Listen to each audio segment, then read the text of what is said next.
நறுதலில் வழக்கமாக தத்துவமற்ற பவள கொடிய பக்குவமான சிந்தமோ தமிழோவியமோ அடிமானதமோ என்ற காவியமோ வலுவனும்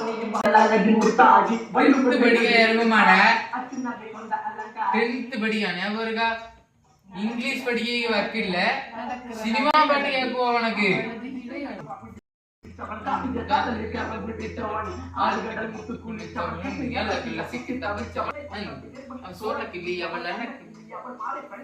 இப்போ என்ன பண்ணிட்டு இருக்கீங்க? நீ படிக்கணும் அப்போ என் மண்டையில மட்டும் இப்படி கட்டினா நான் 9th நீ 10th படிப்பு காதலியோ ஜிகாரி கொண்ட அலங்காரி